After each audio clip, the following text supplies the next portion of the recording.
এই মুহূর্তের সবথেকে বড় খবর, ব্রেকিং নিউজ, যে ভিজুয়াল আমাদের কাছে এসে পৌঁছেছে সেই ভিজুয়াল দেখাতে বাধ্য হচ্ছি আমরা।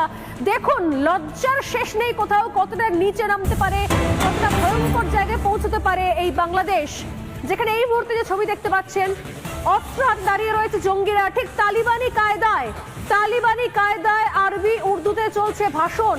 যশোর জামিয়া ইসলামী সংগঠন, তারা যশোরে এই সভা করছে এবং রীতিমতো মুখ ঢেকে হাতে অস্ত্র নিয়ে তালিবানি কায়দায়। এ কি বাংলাদেশ? এই বাংলাদেশ বাংলা ভাষার জন্য লড়েছিল? এই বাংলাদেশের জন্য এই বাংলাদেশ 21শে ফেব্রুয়ারি করেছিল? এই বাংলাদেশ রীতিমতো আরবি ভাষায় বক্তব্য রাখছে মৌলবাদীরা, কট্টরপন্থীরা, এবং সেখানে তাদেরকে দেখার জন্য কি উন্মাদনা। আল্লাহু আকবার স্লোগান দিতে দিতে তারা এগিয়ে যাচ্ছে। সেখানকার অজস্র ছোট ছোট বাচ্চারা, যে ছবিগুলো দেখছি এই মুহূর্তে, এই ভিডিও এই মুহূর্তে সোশ্যাল মিডিয়াতে যেভাবে ভাইরাল হয়েছে, আমাদের কাছে এসে পৌঁছেছে, তা দেখে সত্যি সত্যি আমরা হতবাক। কোন জায়গায় যাচ্ছে বাংলাদেশ? সরাসরি তালিবানি যে বডি ল্যাঙ্গুয়েজ, সেটাকে কপি করে নিয়েছে। ঠিক তালিবানি কায়দায় সন্ত্রাসের রিহার্সাল চলছে বাংলাদেশে। জঙ্গি স্থান হওয়ার পথে এগোচ্ছে বাংলাদেশ। ক্রমশ নরক হতে চলেছে বাংলাদেশ থেকে বাংলার কোনো জায়গা নেই, রয়েছে আরবি দেশ, উর্দু দেশ হতে চলেছে। পূর্ব পাকিস্তান হওয়া প্রায় সম্পন্ন। এই ছবি দেখার পর সাধারণ মানুষও বুঝতে পারছেন যে আসলে এই বাংলাদেশের জন্য মুক্তিযুদ্ধ করা হয়েছিল, এই বাংলাদেশের জন্য, বাংলা ভাষার জন্য আন্দোলন করা হয়েছিল।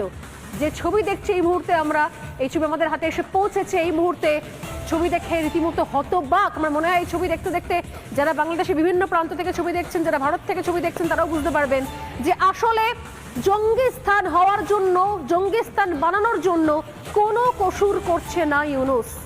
মোহাম্মদ ইউনূসের উদ্দেশ্যই ছিল, এজেন্ডাই ছিল এটাকে জঙ্গি দেশ বানানো। আমি কিশোরের কাছে, কিশোর দেখছো এই ছবি, কি ভয়ঙ্কর। তালিবানি কায়দায় জঙ্গি স্থান হওয়ার পথে এগিয়ে যাচ্ছে আস্তে আস্তে বাংলাদেশ। কিশোরায় একেবারে স্বর্ণালী এবং হাস্যকর একটি যুক্তি দিচ্ছে মৌলবাদীরা যেখানে ভাইরাল হচ্ছে এই ছবি, সেখানে এসে কমেন্ট করছে যে না এটা খেলনা পিস্তল, আমরা খেলনা পিস্তল নিয়ে করেছি সভা। কিন্তু লজ্জাজনক বিষয়টি হলো স্বর্ণালী এই মুহূর্তে স্পষ্ট হাতে একদম স্বয়ংক্রিয় রাইফেল নিয়ে দুজন দাঁড়িয়ে আছে এবং তার মাঝে একজন আরবি ভাষায় সে বক্তৃতা রাখছে। পেছনে যদিও বাংলায় লেখা যশোর, একদম স্পষ্ট জায়গার নাম স্পষ্ট যশোর লেখা রয়েছে এবং সেখানে একটি মাদ্রাসা জামিয়া ইসলামিয়া লেখা রয়েছে। সেখানে মুখ ঢেকে আমরা এই ছবি দেখেছি স্বর্ণালী, যখন আফগানিস্তান দখল করে সেই সময় ছবি দেখেছি আমরা, এই ছবি দেখেছি যখন আইসিস সিরিয়া দখল করেছিল সেই সময় ছবি দেখেছি আমরা, স্পষ্ট এই ছবি দেখেছি যখন বারবার কট্টর ইসলামিক সন্ত্রাসবাদীরা বিভিন্ন জায়গা দখল করে, তখন এই ছবি দেখা যায়। সভা করে তারা হাতে বন্দুক নিয়ে, মুখ ঢেকে, তারা সেই সভা এখন বাংলাদেশে শুরু করেছে। আমি সেই ভিডিও দেখাতে বলবো যেখানে রাস্তা দিয়ে তারা হেঁটে যাচ্ছে এবং আমি দেখাতে বলবো ব্লার করে যে তার আশপাশে শিশুরা দৌড়চ্ছে। স্বর্ণালী এই মুহূর্তে স্পষ্ট হয়ে যাচ্ছে তারা ভয় পেয়েছে এই ছবি প্রকাশ্যে আসবে। তারা হয়তো ভেবেছিল সব কট্টরপন্থীরা ওখানে রয়েছে, কেউ ছবি ভাইরাল করবে না, তাই হয়তো তারা এখন বলার চেষ্টা করছে এগুলো নাকি খেলনা পিস্তল। লজ্জাজনক বিষয়। খেলনা পিস্তল সামনে রেখে কেউ আরবি উর্দু ভাষায় এই ধরনের মন্তব্য করেন। আমি যদি হালকা অডিও আপ করতে বলি আমাদের পিসিআরকে, তাহলে বুঝতে পারবেন এই ভিজুয়ালের সঙ্গে যে কি ভয়ঙ্কর ভাবে বাংলা ভাষা বিদ্বেষী এই ইসলামী সংগঠন তৈরি হচ্ছে, যার নাম দিয়েছে যশোর জামিয়া ইসলামী। এবং লোকেশনটা বলে দিচ্ছি আমরা, রিপাবলিক বাংলা। লোকেশন হচ্ছে যশোরের রামনগরের রাজারহাট। যশোরের রাজারহাটে মঞ্চ তৈরি করে প্রকাশ্যে হাতে বন্দুক নিয়ে, অস্ত্র নিয়ে, মুখ ঢেকে, পরিচয় গোপন করে ঠিক তালিবানি কায়দায় এই ধরনের সভা করা হচ্ছে। ছোট ছোট বাচ্চাদের মনে বিষ ঢুকিয়ে দেওয়া হচ্ছে।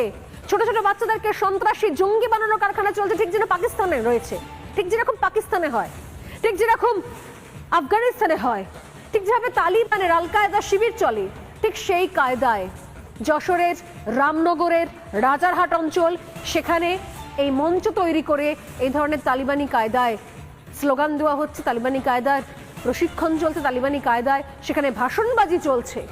অস্ত্র হাতে নিয়ে কি জায়গায় পৌঁছে দিয়েছে ইউনূস, এগুলো দেখতে পাচ্ছে না। এখানে ইউনূসের বাংলাদেশে ইসকন হচ্ছে নাকি সন্ত্রাসী, আর এরা কারা? এরা হচ্ছে সন্ন্যাসী, এই ইসকন হচ্ছে সন্ত্রাসী। আর যে ছবিগুলো দেখতে পাচ্ছি আমরা যশোর জামিয়া ইসলামী, যে ছবিগুলো মঞ্চের উপর দেখতে পাচ্ছি, এরা হচ্ছে সন্ন্যাসী। এইটা ইউনুসের বাংলাদেশ আমাদেরকে দেখাচ্ছে, গোটা বিশ্বকে বোঝাচ্ছে। আমি আরো একবার যাবো কিশোরের কাছে। কিশোরা, ইউনুস কি বোঝাতে চাইছে? ইসকনের সন্ন্যাসিনীরা, ইসকনের সন্ন্যাসীরা, ইসকনের মহারাজরা, প্রভুরা, তারা হচ্ছেন সন্ত্রাসী, আর এরা হচ্ছে সন্ন্যাসী। একদিকে নিজের দেশ নিজের হাতের বাইরে যাচ্ছে, ভেঙে টুকরো হচ্ছে বাংলাদেশ, আর তাদের আবার বড় বড় কথা। উপদেষ্টা নামের কয়েকটা লোকে বলছে ছুঁচো আছে বাংলাদেশে, নাকি সোশ্যাল মিডিয়ায় কমেন্ট আসছে, এবং তারা নাকি বলছে ভারতের এই মুহূর্তে উত্তর পূর্ব অংশ নিয়ে বড় বড় কথা। মাহফুজ আলম অশিক্ষিত বলছে অনেকে তাকে ফেসবুকে। কি বলছে সে, কি বলছে সে এই মুহূর্তে মাহফুজ আলম দেখাবো আমি স্বর্ণালী। এই মুহূর্তে মাহফুজ আলম সোশ্যাল মিডিয়ায় পোস্ট করে বলছে ভারতের নাকি নতুন নাকি ভারতের একটি ম্যাপ তৈরি করবে তারা, নতুন ব্যবস্থা চাই, নতুন ভূখণ্ড চাই, এবং তার সঙ্গে একটি বিকৃত ম্যাপ। এই অশিক্ষিত মাহফুজ আলম, যাকে ছুঁচো বলে অনেকে সোশ্যাল মিডিয়া, সে বলছে যে নাকি ভারতের ম্যাপ বদল করবে সে, ভারতের উত্তর পূর্ব অংশকে আলাদা করবে সে, অনেক বড় বড় কথা।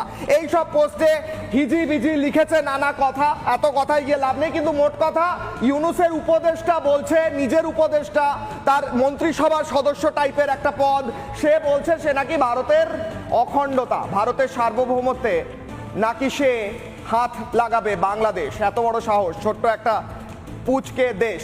এই মুহূর্তে ছবি দেখাবো কয়েকটা। ছবিতে দেখাবো কিভাবে আরাকান আর্মি আন শহর দখল করে ফেলেছে। সেই ছবি, আন শহর একদম উপকণ্ঠে, বাংলাদেশের বর্ডারের কাছাকাছি, চট্টগ্রামের কাছাকাছি, কক্সবাজারের কাছাকাছি, সেখানে ঢুকে গিয়েছে আরাকান আর্মি। মোহাম্মদ ইউনুস এবং আপনার যাদেরকে ছুঁচো বলা হয় সেই উপদেষ্টারা, তারা হয়তো এই মুহূর্তে ভয় থরথর করে কাঁপছেন, কারণ আপনাদের দোরগোড়ায় তো আরাকান আর্মি। আর যদি আর দু কদম এগিয়ে যায় তারা, আপনাদের তো গোটা এলাকাটা দখল হয়ে যাবে। তখন কি করবেন আপনারা? প্রশ্ন থাকছে। ফুল স্ক্রিন সেই ছবি স্বর্ণালী, এই মুহূর্তে দাঁড়িয়ে যে ছবি আমরা দেখাচ্ছি, সেই ছবিতে স্পষ্ট হয়ে যাচ্ছে যে বাংলাদেশ কোনো মতেই আর চট্টগ্রামের দিকে নিজেদের দখল আর বেশি দিন হয়তো রাখতে পারবে না, তাই নয় কি স্বর্ণালী?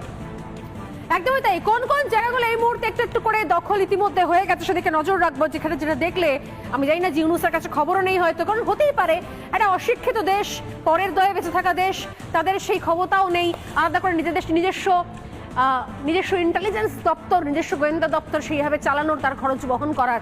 যে ছবিগুলো দেখতে পাচ্ছেন এক এক করে আরাকান আর্মি পোস্ট করে ভিডিও, সেখানকার সাধারণ মানুষ, সেখানকার যে যারা রোহিঙ্গা থেকে শুরু করে তাদেরকে কিভাবে বন্দি বানিয়ে নিয়ে যাওয়া হচ্ছে, রীতিমতো হাত বেঁধে এক একজনকে নিয়ে যাওয়া হচ্ছে, একটা একটা করে এলাকা দখল করে নিচ্ছে, রোহিঙ্গাদের জম হচ্ছে আরাকান আর্মি।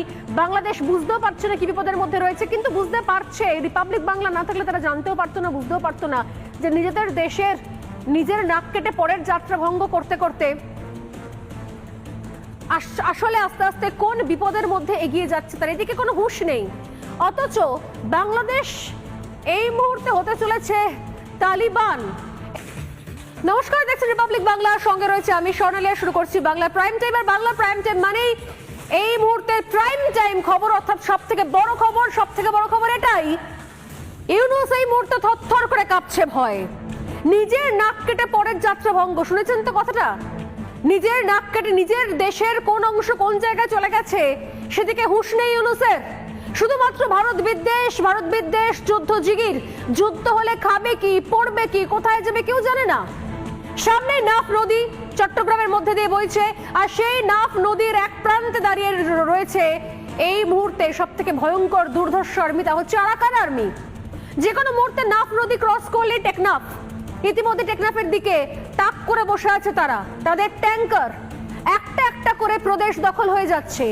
মায়ানমারের একদম পূর্ব সীমান্ত ধরে মংডো দখল হয়েছিল 8ই ডিসেম্বর, 10ই ডিসেম্বর তারা ডিক্লেয়ার করে দিয়েছিল মংডো আমাদের, উড়িয়ে দিয়েছিল পতাকা। আর এই স্বাধীন আরাকান দেশের স্বপ্নে, স্বাধীন আরাকান রাষ্ট্রের স্বপ্নে ভয়ঙ্কর দুর্ধর্ষই আর্মি একটু একটু করে এগিয়ে যাচ্ছে। এবার রাখাইন নয়, একটা একটা করে এই নাফ নদীর ধার বরাবর 13খানা শহর, 13টা শহর দখল করে নিয়েছে আরাকান আর্মি। একটা দুটো নয়, 13খানা শহর। শুধু তাই নয়, এই যে রাখাইন প্রদেশ তার উত্তর দিকের যে অংশ অর্থাৎ কাচিন প্রদেশ সেইটা পর্যন্ত এবার দখল করার দিকে এগোচ্ছে আরাকান আর্মি। আর এই রাখাইন এবং কাচিন দুটো দখল হওয়ার পরই তাদের পরের লক্ষ্য হচ্ছে এই নাফ নদী ক্রস করে যাওয়া।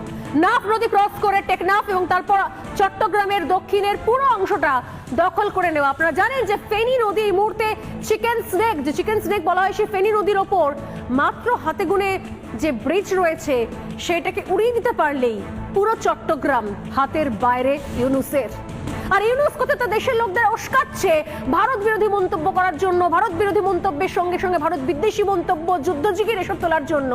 আর যাদের অকাত নেই নিজের দেশকে রক্ষা করার, যাদের অকাত নেই যুদ্ধ হলে আরাকান আর্মি ঢুকে গেলে কি করবে সেটা বোঝার, জানার, তার প্রিপারেশন নেওয়ার, তারা এই মুহূর্তে বড় বড় বাতেলা মারছে। মুখে মারিতং জগৎ। অন্যদিকে আরাকান আর্মি ক্রমশ এগিয়ে আসছে। এবার শুধুমাত্র চট্টগ্রামে পা রাখার অপেক্ষা। নানা ধরনের কন্টেন্ট দেখার জন্য লাইক করুন, শেয়ার করুন আমাদের ফেসবুক পেজ, সাবস্ক্রাইব করুন আমাদের ইউটিউব চ্যানেল। পাশাপাশি অন্যান্য ব্রেকিং নিউজের জন্য অবশ্যই চোখ রাখুন রিপাবলিক বাংলায়।